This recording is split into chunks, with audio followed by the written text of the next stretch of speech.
Testing.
Can you all hear the marching band?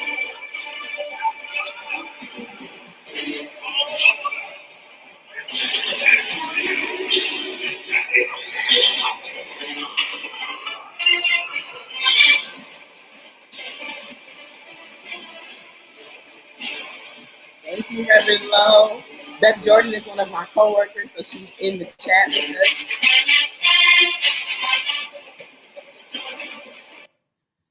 All right, so it is officially 10 a.m. here in Austin, Texas, and 11 for those on the Eastern Standard Time Zone. I'm going to give us just a few more seconds and minutes to people if they want to jump in and join. But thank you so much for joining me this morning for our conversation around what in the 2020 has happened and hybrid models for emerging college campuses for religious life programming. And so if you would do me a favor and drop your name and who you're repping in the chat so we can know who is in the room with us. I already see that Reverend Lowe is here from Pine Grove, Louisiana. It's good to see you. Beth Jordan, who is one of my new colleagues out, and Hope. Hey. We got Samaritan Southwest in the building. I'm grateful for seeing you all, and it's good to see you all virtually. I'm sure I'll be seeing you all in person very, very, very soon. Thank you, Reverend Lowe, for your congratulatory and well wishes. I am very excited about my new position. Sharika Newton, Pastor Newton, when do you present? Because I need to be there when you present. You want to text me that? I appreciate it. Whew, yeah, text it to me, woman of God. All right, I'll give it 30 more seconds, and then we'll go ahead and get started. Reverend Newton, I wasn't playing for real. Really text me when you present. And if you presented already, I'm a horrible friend this morning. So let me introduce myself. My name is Dominique Aisha Robinson. I have the distinct honor and privilege of serving as the John E. Hines Assistant Professor of Preaching at the Seminary of the Southwest in Austin, Texas. Our time together, though, we'll take a look at my time and tenure at Wiley College, home of the great debaters in Marshall, Texas, in conversations with other HBCU chaplains and directors of religious life. And so we want to talk today, and when I say we, that's all of us. So make sure you certainly engage in the chat. We want to talk today about the question of what in the 2020 happened, even in 2021. How did it impact college, campus, religious life programming, engagement, teaching, instruction, and then what can we do to develop hybrid models moving forward now that we're quote unquote post-pandemic, although I wouldn't argue that we are post-pandemic. And so good morning. Hey. And so let's talk a little bit about what has happened. If I asked you, you can share in the chat, what what were various impacts that the pandemics, plural, had on our life in 2020, and we're still dealing with it today in 2021. If I had to ask you, what were some of the impacts? Go ahead and put in the chat. What were some of the impacts of the pandemic? Grief, absolutely. Reverend Newton, Dr. Newton, I asked you to text me. You in my chat. I need you to text me. Fractured community, yes. Oof. All right, so we have grief, death, fractured community, isolation from family, reflection, frustration. Anything else? Reflection for sure, introspection. How has the 2020 pandemic impacted life? What are some of the things we're still kind of wrestling with or dealing with or embracing in light of the various pandemics that have occurred? I'm gonna add critical, honest conversations around race.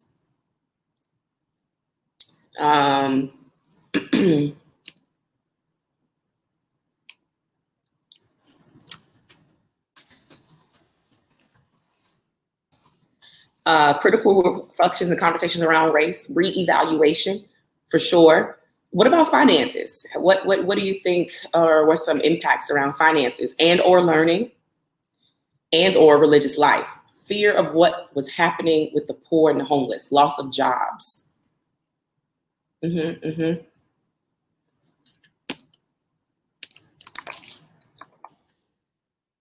of uncertainty.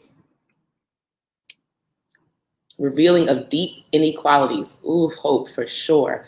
We definitely saw that with the disparities around vaccinations and testing and the numbers of deaths, inability to celebrate life events with friends and family. Yes, Dr. Newton, for sure. Dr. Newton graduated with her doctorate in ministry and we were unable to gather the way we really would have wanted to.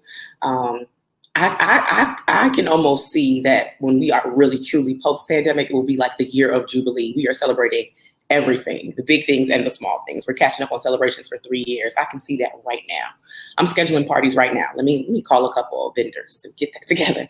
Sitting with thoughts and resurfaced trauma that were once repressed through busyness. Ooh, overwhelming amount of funerals. Yes, yes. So let me share with you a couple of impacts that the COVID-19 had on students, particularly, and let me share context. Y'all know as a researcher, we need to share context. I introduced myself. I told you where I serve. I told you where I used to serve. I grew up holiness. I'm ordained in the African Methodist Episcopal Zion Church. And why am I telling you that? I'm telling you that because you need to know that most times, many times, much of my context was the Black community, the African American community, particularly the faith community. And I always saw being able to talk about or address inequalities, issues of equity, of justice as a part of who I am as a faith leader, and even just as a pew person, okay? I feel like it's always connected to where I was and what I was doing. And so while I was serving at Wiley College, my particular demographic were traditional African-American college students between the ages of 17 to about 23. How do we think the COVID-19 pandemics impacted that demographic? African-American students, traditional college students, attending an HBCU between the ages of 16, 17, 18 to about 23. How do you think the pandemic impacted them? They certainly experienced all of the other things you all put, loss of housing, job prospects, loss of support systems, absolutely. Particularly loss of back to celebrating big events when you graduated, homecoming, right? Confusion, delay in studies. Yes, yes. Anxiety about what will be there for them after graduation. Yes. And let me add to this. There was a loss of safety, a loss of consistent meals, a loss of community, a loss of the journey of becoming one's authentic self. Many of my students, when they had to leave the campus to return to a place called home, lost safety because home was not the most safest place for them. Many of my students who were, and I use the word past tense, cavalierly queer and came out while they were at college, had to go back into the closet, going back home.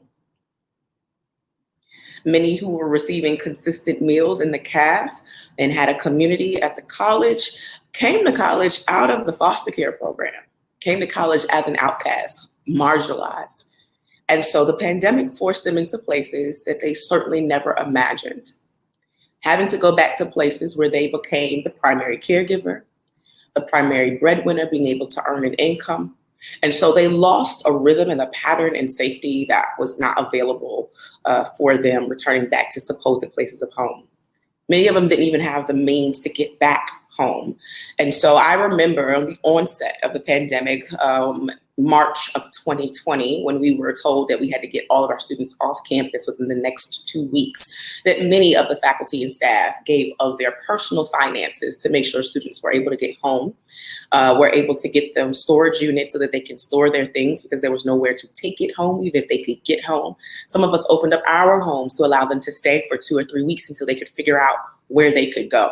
I had several pastors in many cities opened up their homes to allow some of the students to come stay with them for a little while as well until they could determine what was next. And so the pandemic, the same way that it hit many adults, impacted our youth and young adults in ways that we will continue to see the residual effects thereafter. And again, if I'm talking about this traditional set of students between 18 and 23, who were college students at an HBCU, who were being celebrated for being Black, being to be themselves, are now back in a society where they can't run, go for a jog, can't go to the grocery store. You don't feel safe sitting outside of a Wendy's.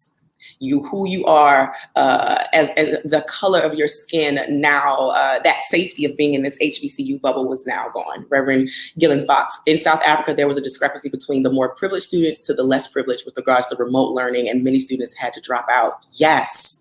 Ooh, Reverend Fox, there's that too. So at the onset, there were the loss of all of these other aspects of safety, of consistency, of village, of authenticity, and getting back to a place where now they're gaining responsibility, babysitting, working, and also contracting the disease, right? So they getting sick and being a caregiver. And so all these things were happening. So when we ask what in the 2020 happened, everything.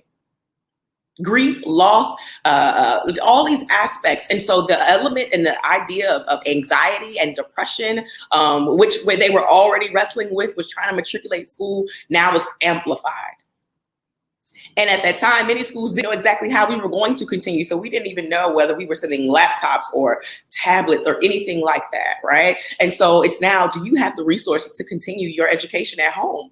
Is there internet at home? Is there a laptop? Like you said, Reverend Fox, that discrepancy between the more privileged students and less privileged students. And let me also say this, I'm not talking about my students as a monolithic group. Many of them have various aspects of privilege or access. I'm talking about the more extreme cases so that I can highlight what has happened when we start saying what in the 2020 happened, how it impacted doing religious life programming, and then what it would look like moving forward for the hybrid systems. That's what we're talking about in our time together. And so we have to be really honest about what really, really happened. Wi-Fi might not have been accessible. I remember plenty of times jumping on a Zoom call with a student who was sitting outside of a McDonald's to get the Wi-Fi at the McDonald's to be able to access the meeting with me, because Wi-Fi was not available at home. Having a tablet to do so. Many of them had kind of like a Metro PCS phone where there was kind of preset data on their phone. And so now having to secure additional data and access for your phone to be able to log on and access class and or counseling or things of that nature. And so when we say what in 2020 happened, we got to be real about this. These students now had to find jobs. They had to find safety. Many of them together found apartments. That was also experienced where I passed in Louisiana. We are still working on securing good internet service. Yes. And Reverend Lowe, I lived in Louisiana, and Marshall, Texas is not even let's say 35, 40 minutes. So in that same region, where our students were struggling with where to go, what to do. Many of them did live in Arkansas and Texas and Louisiana, but some of them lived in Jersey. So we were trying to get them from Texas to Jersey and making sure they had access to even continue their education. So there was definitely a lull of about 2 weeks of people just saying, let's find somewhere safe for you to get to before we ask you to log on and do an assignment. serving in the capacity as the dean of chapel, in essence, I was their pastor. So I was not, if I'm honest, concerned about what you were doing with your academic work. I wanted to make sure they were okay as a person. And so I'm sharing from you my perspective of what was actually happening with our students. Domestic violence increased. They were now home. I literally received a FaceTime call from a student who was being assaulted by his stepfather because he was gay, where he didn't have to worry about his safety and being gay while he was on campus. So we were dealing with people who just simply were not safe, now being triggered, trauma, anxiety, frustration. And for me, college was a way out from my own traumatic childhood. So I know it was a way out for some of my students. And now we're stuck. They were stuck in this, we don't know when this season will end, but I'm back in this home without safety, without access, without communication, without community, without village. So what in the 2020 happened? How did that then impact my religious life programming or pastoring for college students? I will tell you how. I was no longer concerned about, did you speak to this professor? There was no longer a set amount of hours as far as when you were going to be accessible or when I was going to be accessible. And at one point, I did not become friends with my students on social media. But because of the pandemic, I had to change my area of access and viewing so that they knew that they were always cared for. And so the religious life programming shifted from being in person to becoming fully online and being able to offer care and programming that students could log into. What I found in my experience is that student participation increased tremendously with chapel and religious life programming because students were looking to plug into something that was going to make them feel good and remind them of who they were. This was not about me grading you and telling you that you weren't doing enough. It was not about a responsibility. It was about just logging in and being able to be checked on, to share, to worship, to connect with other students in a casual way. And it mattered that this space was offered for them. And so in addition to that, there was also being sure about offering resources in their region, in their area, which means it took research on my part to be able to say, I need to know where my students can connect for food, for shelter, for jobs in their area, how can we as Wiley College support them with their health concerns and things of that nature. And so going fully online actually was a blessing because now students who maybe I didn't even see in chapel were logging in and connecting and were able to ask the difficult questions. Because here's the other thing that we don't want to be honest about is that this pandemic forced us to have to ask the hard questions. Where is God in this pandemic? What is the point of this? Now that we are able to ask these hard questions, what is God saying about homosexuality? What is God saying about women in ministry? Now that I don't have to sit in this church service, I can click off of it. What about the theology of that pastor? That pastor speaking this. And so we were able to start creating a space. Thank you. A.M.E, thank you, Abdul Malik. It gave them space where they were safe and heard. And that is such a powerful, comforting feeling. Yeah. And I had to start asking students, when is the best time to meet? So I had to change it. Chapel might have been on Tuesdays at 11, but if most of my students are working during the day, we were getting that rush hour traffic time that worked for them. They were able to log in really quickly and do that rush hour kind of connection and then move on to whatever their next kind of job was or assignment was. And then being able to connect kind of outside where they're not inside and people can hear what they're doing, what they got going on. I had students literally log in just in the bathroom. They went into the bathroom and closed the door so somebody could kind of hear what was happening. And as a dean of chapel, it shifted from being the pastor of my students to the pastor of the families because some of them were inviting their families to listen in on what we were discussing and doing. And so counseling went from one-on-one to family counseling. And so the 2020 year shifted who you become accessible to, asking yourself the hard questions, being able to say, I don't know, let's work through it together. And then here's the key. Collaboration became the currency of the day. Collaboration became the currency of the day. Why is that important? It's because you have to get over your own insecurities and your own ego to say, I need help. And together we can impact. So I partnered with the Dean of Chapel at Spelman College. I partnered with the Chapel Assistance Programming at Morehouse College. I partnered with the director of the Wesley Foundation at Howard University and at Tuskegee University, partnered with the University Chaplain at Bethune-Cookman University as well. And together we developed programming for all of our students to plug in whenever it was readily accessible for them. So collaboration became the currency of the day. Let me tell you why that's also important for me as an A.M.E. Zion preacher. We are a connectional church, which means then if my church doesn't have the resources, I should be able to rely on my sister church to make sure that the community is still being fed and connected. I won't go into my issues about connectional churches not really being connectional, but I will say to those of you who are logged on today is that as leaders and faith leaders and social justice activists and advocates, we have to remember to connect with other people so one, we don't get burned out. Two, recognizing that it is not in our own doing.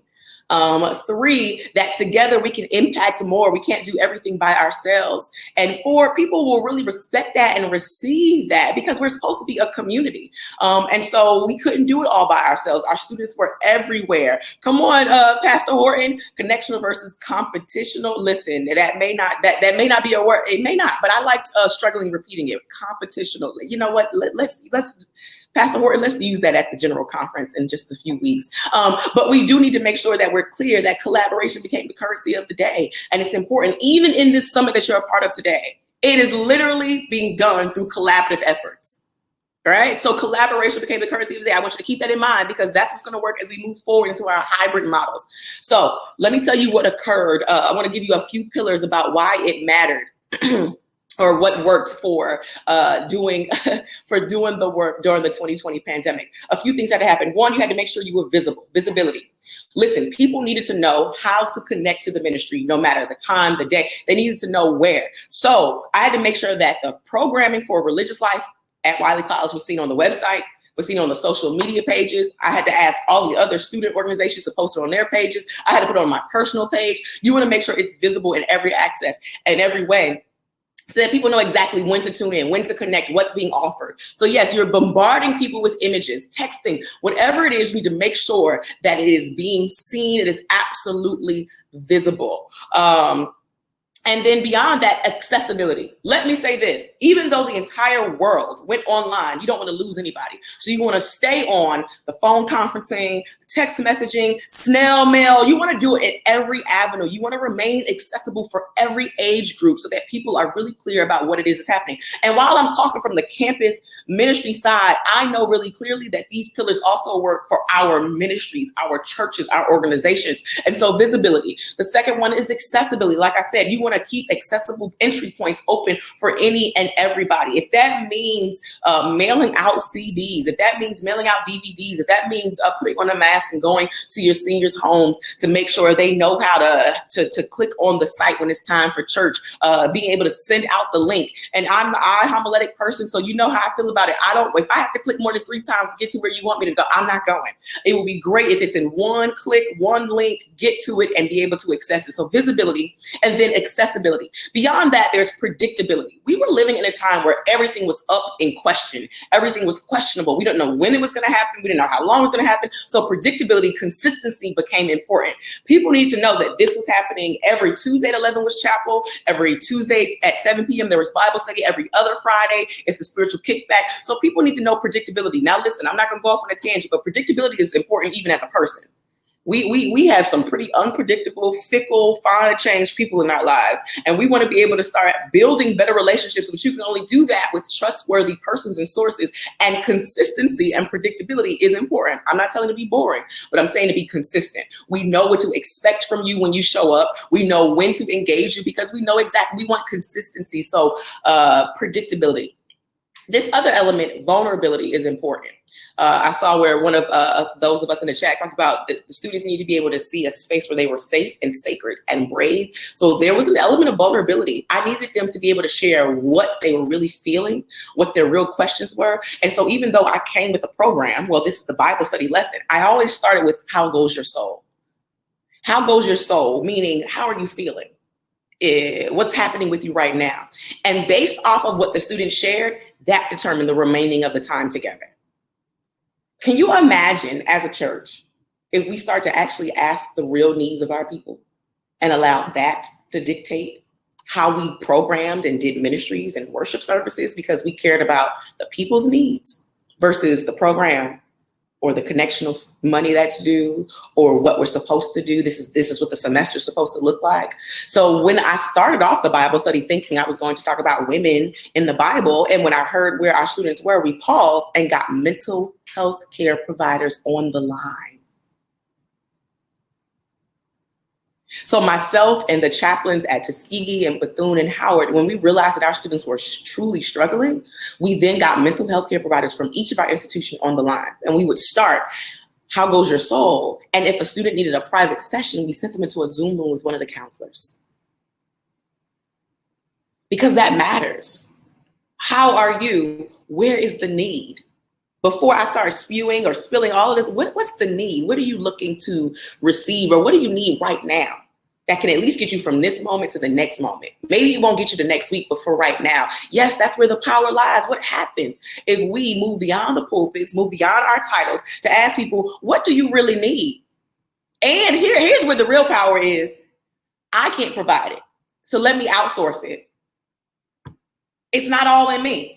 So I can't provide this. I can't provide the real mental support you're looking for. So let me find somebody who is skilled to do that. As pastors and preachers, what happens when we start saying, oh, that's not in my skill set?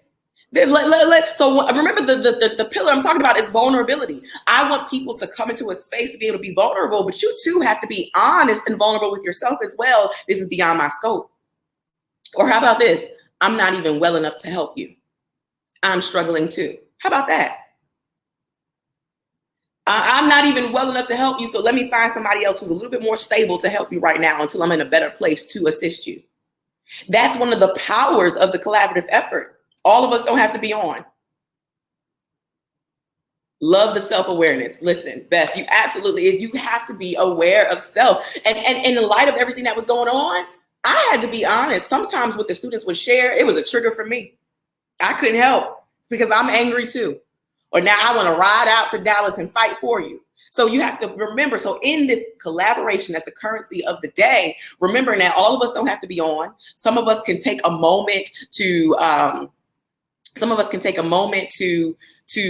regroup, to share and say, this triggered me. I need to regroup. I need to move into another place. Can somebody else handle this? And I learned that my students actually respected that more than anything else. Absolutely respected when I was able to say, you know what? I just had death in my family. You sharing about the death of your family just triggered my own grief. And let me get somebody else who can actually help you walk through this a little bit better. It was important. And so that element of vulnerability, but offering the safe space for people to know that. So visibility, accessibility, predictability, vulnerability. I'm moving to accountability. Accountability. When someone shared, it's the transparency. I've heard this over and over from youth and young adults. Absolutely. And what's sad is we need that as adults. Transparency. Oh my God, we need it. We need it. I don't know what happens to us as we quote unquote mature in life, where we feel like we can't share everything, and I know you need to have discernment, but to be so honest with yourself that you are honest enough with the people in your community that you all thrive together. And I think honesty is at the root of developing. And so accountability. And so accountability was important. I would make sure that when we would gather into our spaces and we would do check-ins, how are you? How goes your soul? When someone would share something in particular, another student as a peer would be the person to check in on that person for the week. They would take turns and rotate and check in on each other for the week. The accountability is important because it reminds you that you're never in the journey by yourself. That when you make a promise to yourself, I want to encourage you to fulfill that promise. I want to be there by your side. I want to pray with you through that. I want to hold your hand in this process. You said you were going to go sign up for therapy this week. I'm praying for you. You said you want to finish your homework assignment by Thursday. I'm checking in on you and praying for you. And what I loved about our collaborative effort is that it was not just my students who were checking on my students. Students from Bethune were checking on students from Wiley. Students from Tuskegee were checking on students from Howard. Students from Spelman were checking on students from Wiley. It just worked. And so the relationship now becomes beyond regional, but it's starting to become this national thing where these students are creating their own system of care that works beyond when they meet with us as their faith leaders. And so accountability is important, but I also want to push that a little bit further for us as adults, the accountability.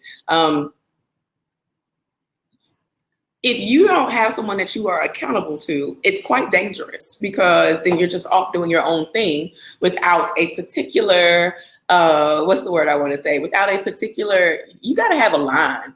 You got to have somebody who can check you, somebody who can pull your coattail, in honesty and with love. And so you got to have somebody who is seeking God with you, who's able to tap you on the shoulder and be like, that's not going to work. When you're burning yourself out, you need to bring it in. But be clear, it needs to happen with love too. And I think that this is a Dominique perspective. Clearly, everything you've heard is not the thoughts of the Rethinking Church Virtual Summit. These are Dominique Aisha Robinson's thoughts. But I think that when people develop relationships and they're rooted in love, even when they have to speak a hard truth, that because you know the person loves you and there's no ill intent, you can receive it differently. So because I know you love me, when you say something to me that could seem so harsh, or can seem so right, but wrong, right? Because I don't want to hear it right now. Because I know we are rooted in love and you want the best for me, I never hear it as an offense. I pray that one day our nation can get to that place where even through racial and ageist and patriarchy, that we get to a place that because we're rooted in love, that even when I say something or do something, you can't even be offended by it because you knew I did it out of love. Now, I know that there's a difference and distinction between intention and impact. True. But when you know one's intention, the impact is very different. It's very, very different. I will give a very personal example. She's on the line. I have her permission, and if I don't, it's okay. Dr. Sharika Newton, who is, now I want you to know she's shorter than me, but she's the big sister, okay? And she's also older. So she'll probably say something smart in the chat because I just shared that. I don't care. This is what happens when you get to be the little sister. Dr. Sharika Newton is a big sister of mine who has no problem being a mirror. I'm going to tell you that, okay? So baby girl will hold up the mirror to me and be like, this ain't right. This is not right. That's right, jokes. This is not right. And because I know she wants the best for me, and with love, even when I don't want to hear it, I can literally never be offended. She and I can tell you in the years that we've known each other, we've never had an argument. There was nothing to argue about. Even when what we heard the other one say and didn't like it, we knew it was rooted in love. So here's my example. After losing my godparents, I really was not my best, but I kept pushing because it's my nature. Keep working, keep going. And Sharika literally said, you need to take a break. I did not want to hear that.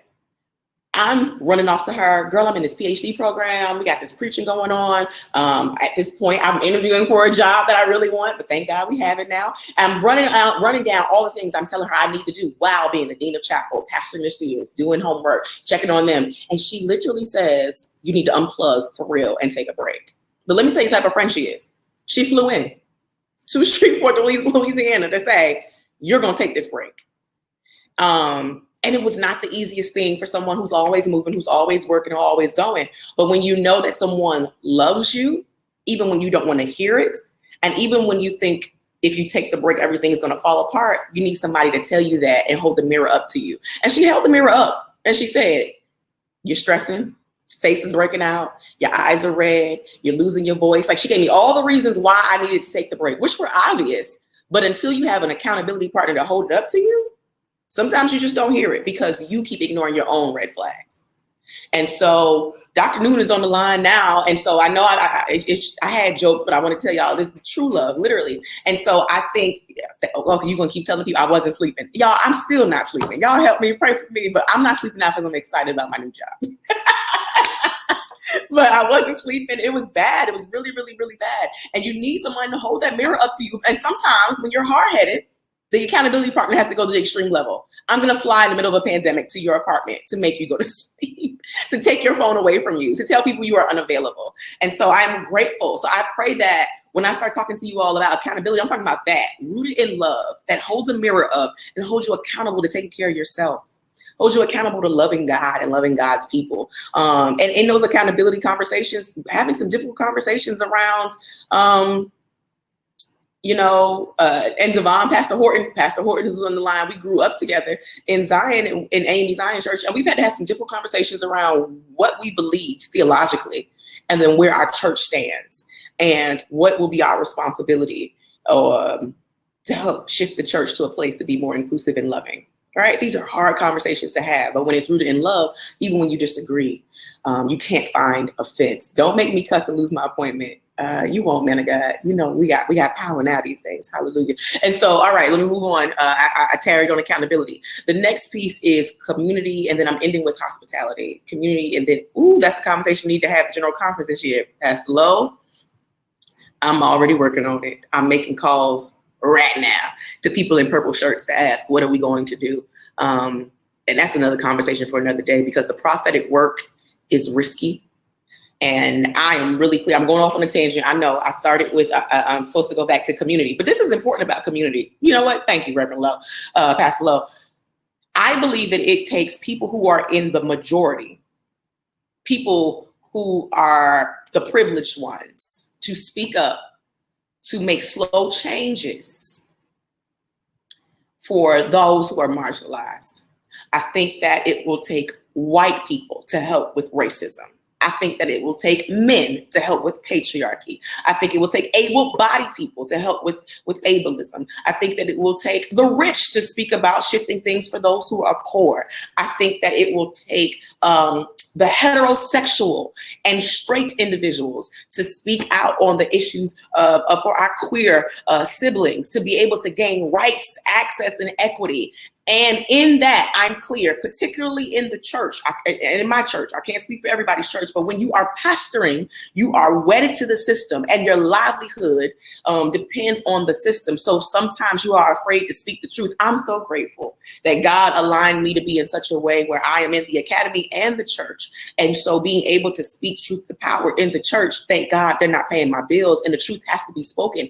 And I think this is important as we talk about community. We have to know our role, and we have to take serious our responsibility. All of us have someone who has been marginalized or who is on the side of the oppressed that we love, which means that if I love you, I have to be willing to advocate for you. And I think that moves beyond allyship. Just because you're my ally and you believe in what I believe and you support me, advocacy means you're going to speak up for me as well. And so I'm praying, because everybody can't be the advocate. Everybody can't be the prophet, right? I'm clear.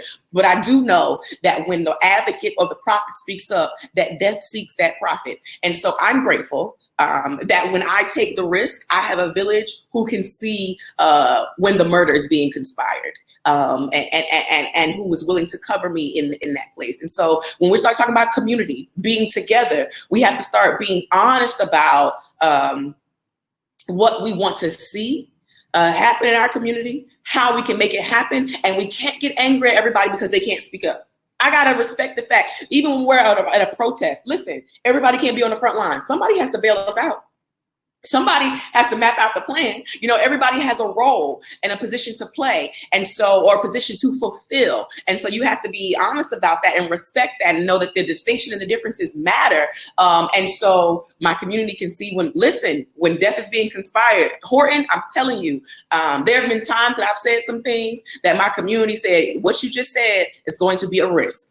You may not be invited to preach again. As a matter of fact, you might lose your job. And so everybody, let's make sure you're at least eating in the process.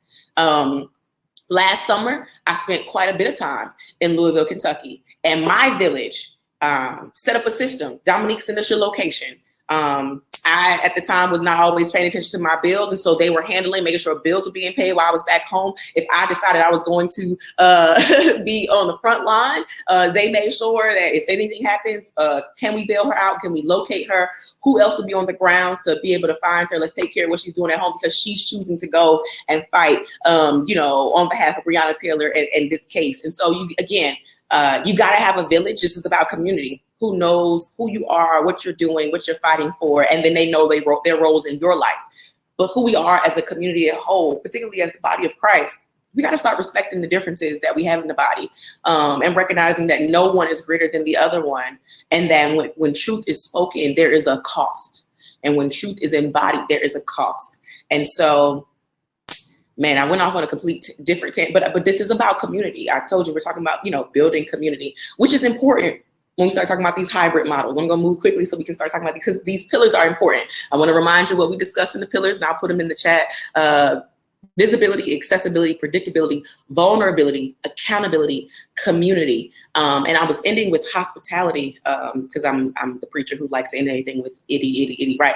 But hospitality then is rooted in being able to offer space to be your authentic self, safe, sacred, and brave space to be your authentic self with the intent and purpose of building the community, right? And so how and why did that happen? Why is that important? What am I saying? I'm saying that in the idea of hospitality, we move beyond tolerance.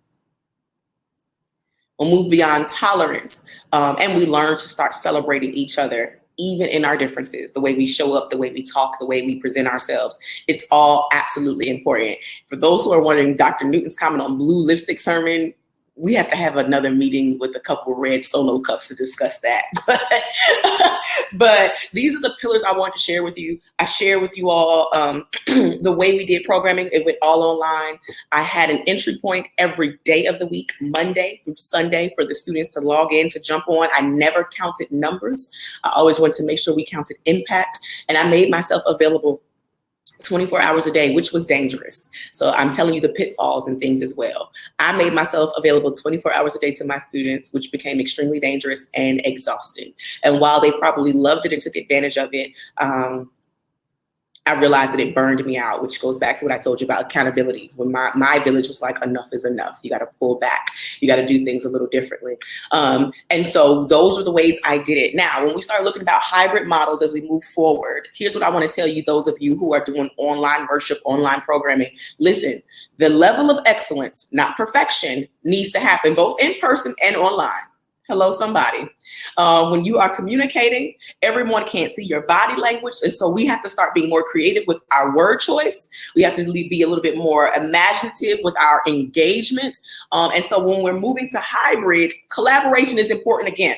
So I am the person who will say, hey, I'm teaching online. I need one person who can manage the chat for me. I need another person who can text me direct questions so I can engage them. It's the collaboration. You can't do it all by yourself, right? And so as we're moving into the hybrid space, we have to start asking ourselves, who are we and what will our message be? It needs to be consistent, both in person and online.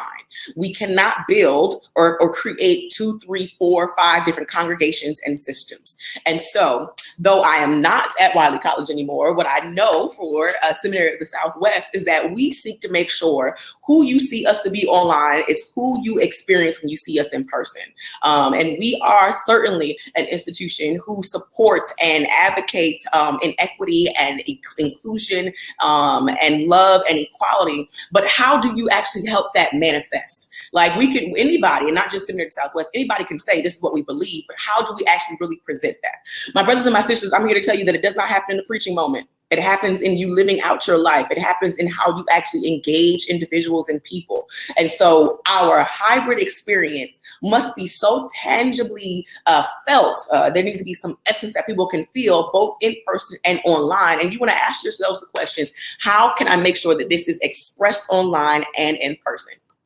So for example, I am a womanist scholar, so I will tell you it starts with language. Katie Cannon argues very clearly that our language then puts forth the action and the presence that's supposed to be out there. And so when I talk about God, I don't always give God a gender, and I certainly don't always call God he. I think that that alone changes the way people can engage me both online and in person. Here's another thing that I want to say to the Black people on the line. We somehow have a hard time putting our pronouns behind our name when we log on. It is not about being queer. It's about being able to tell somebody how to identify you and call you.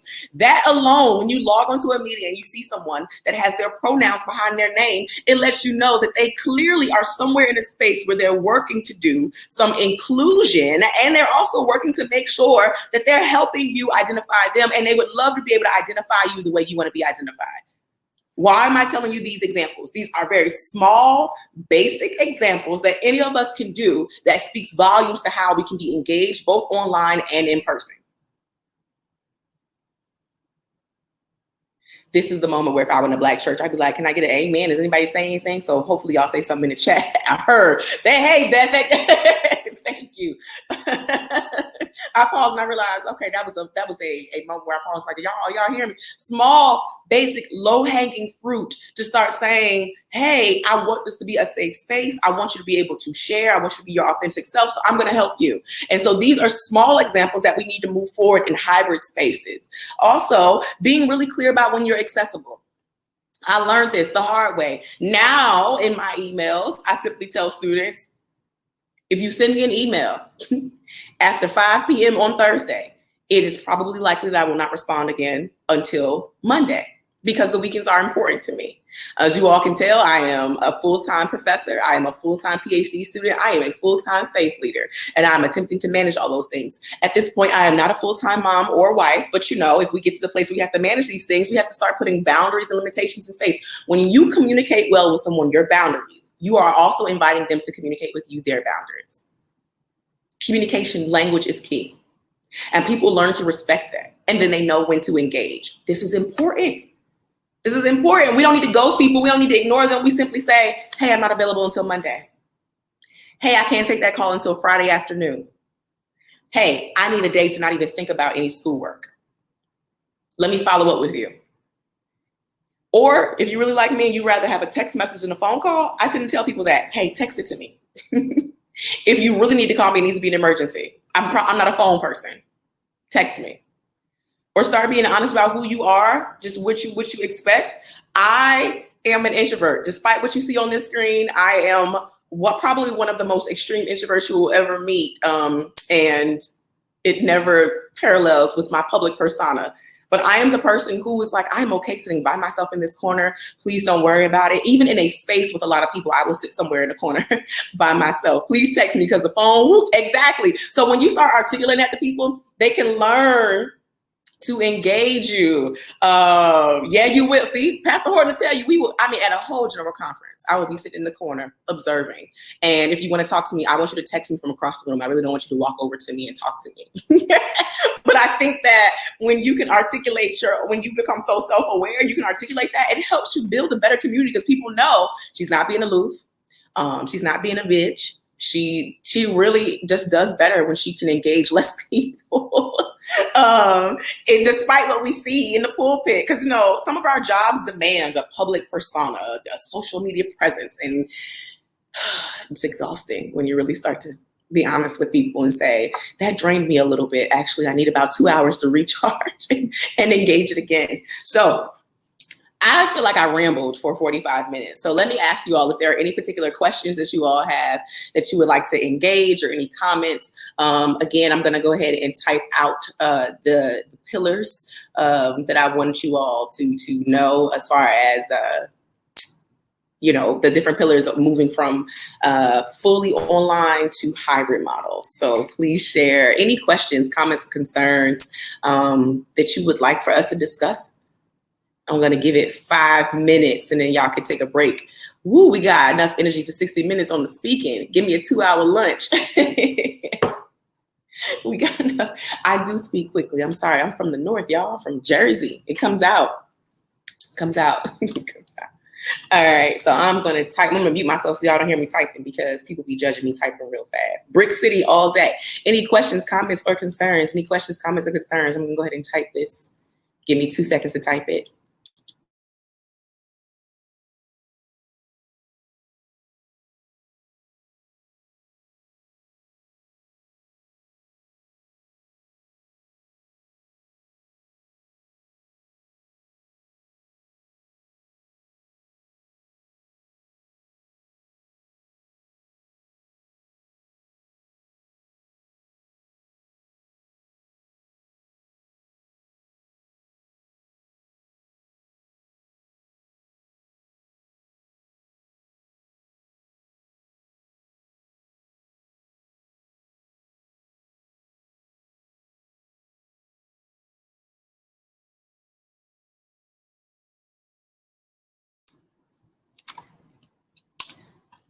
All right, y'all. I just put visibility, accessibility, predictability, vulnerability, community, and hospitality.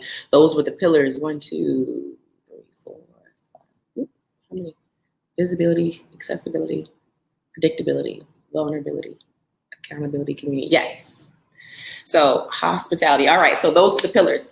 Thank you so much for this talking, darling. You spoke directly to the needs of the target audience, and that's the most important part of demographic. This needs the people. Oh, thank you so much. We'd love to share with you about Dr. Robbins. Yes, listen. Brothers and sisters, we have a virtual booth for Seminary Southwest. Please make sure you go over to the vendors booth and check in with us. I hear they have a dope preaching professor, and you certainly want to know all about the seminary. And so thank you, Beth. Thank you, Hope, for jumping in and chatting with me and joining in. I hope you'll drop by our virtual booth. Yes, yes, yes, before lunch and say hi. I definitely will, but we want to invite others to come on. Can you give us the Katie Cannon quote again on speaking? Actually, I want to give you Devon, I don't even know the exact quote. I want to give you the resource. She talks about language very, very clearly. She talks about linguistics. So it's Katie's Canon. That's what it's called. Sorry. The book is called Katie's Canon. Yeah, please Google it, man. God, I'm so sorry. Yes, thank you. Really enjoyed your session and hearing how close to the pillars match our core. But that's right. So I'm a perfect fit, right, Beth? So make sure you all drop by the Seminary Southwest booth. And listen, I'm giving you guys a break. Make sure you take a break. Go take a stretch, see about yourself, get some water, walk around for a little bit, and then join us for our next session in 10 minutes. So thank you so much for joining me. Thank you so much for your questions. Thank you so much for engaging. And again, I'm plugging it in. Go by and see the Seminary Southwest booth. If you are not in seminary and looking for seminary, I'm telling you, we are the school you want to be at. Okay? Okay. Thank y'all.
Thank you, RJ Stevenson.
Hey, I'm reading RJ. I'm launching a new campus ministry in the fall. How do you suggest connecting with administration to allow us to have presence on campus?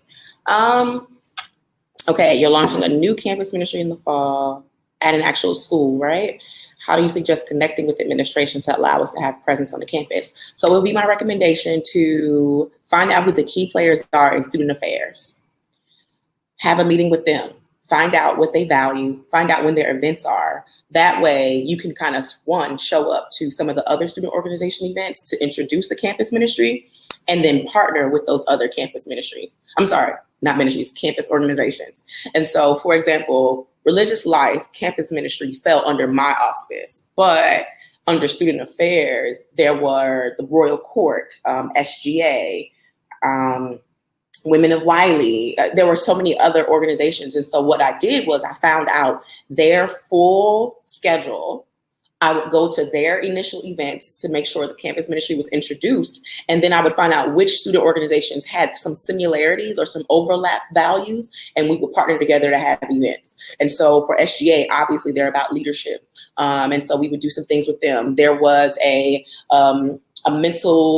minority health awareness ambassadors group who was about mental health. And so for me, being spiritual and well-being is certainly connected to mental health. And so we did some collaborative kind of conversations. And then I would also ask about some of the subject matters they would be discussing and ask them how would they feel about a joint Bible study. And that would bring both of our student organizations together for conversation. And so my recommendation is to go to student affairs.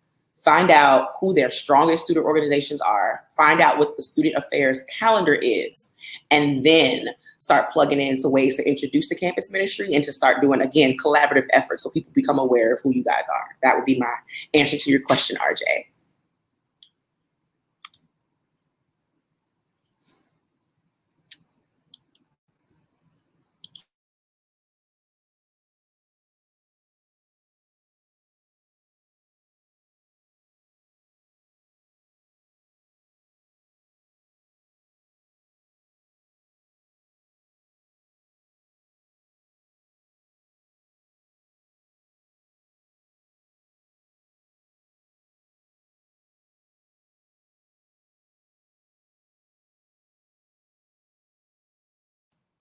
Of course, RJ. I'm going to drop my email in the chat because even though I am going to seminary in the Southwest, I actually am going to be offering some consulting services for campus ministries so that we can continue the work. So I'm going to drop my email here in the chat for you, and anybody actually who's still on the line.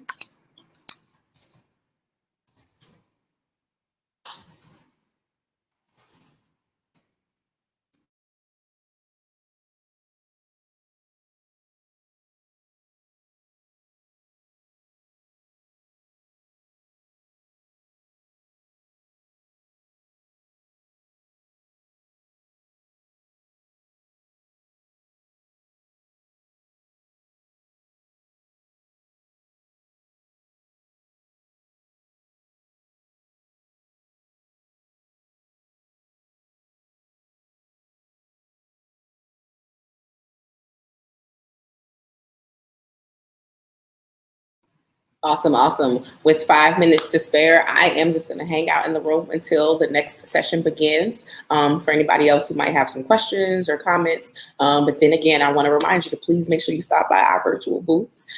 Make sure you go through the networking and make sure you go to the next session.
All right, good saints. I'm going to log out with 2 minutes left. Thank you so much for joining us. Thank you for your questions and hope to see you in another session.